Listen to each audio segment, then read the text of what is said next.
Découvrir l'importance du moment présent, de l'instant qui passe, percevoir le sens de chaque heure du jour. Voilà ce qui compte. Or, il n'est pas nécessaire d'être très psychologue pour savoir qu'il nous arrive bien souvent de nous évader du présent, de la situation où nous nous trouvons, de la monotonie de notre existence, pour nous réfugier dans le rêve. S'il se produisait tel ou tel événement, alors je ferais comme ça, ou j'agirais de telle manière. Si j'avais ça ou telle autre chose, je pourrais faire ce que je veux. Oui, dans l'imaginaire, dans le rêve. On ne peut que faire comme dit l'expression, imaginer faire des châteaux en Espagne.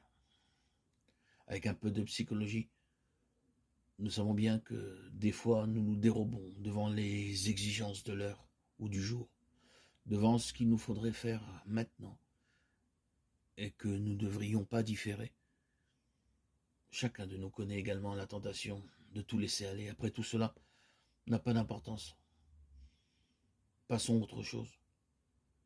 Et ainsi, nous trouvons aucune culpabilité à nous résigner.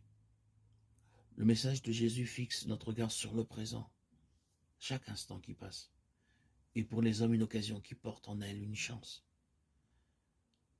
Cette chance, l'homme doit la mettre à profit. Il doit se comporter comme Jésus.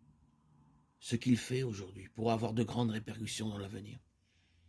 C'est un fait d'expérience courante. Une bonne parole, dite au moment opportun, peut être d'un vrai réconfort, alors qu'un propos malveillant est capable de faire beaucoup de mal.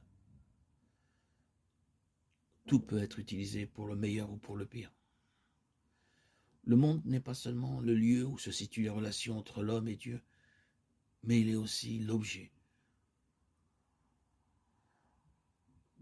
Dieu parle à l'homme par les choses et par les êtres qu'il lui fait rencontrer dans sa vie. L'homme lui répond par la façon dont il accueille ces choses et ces êtres.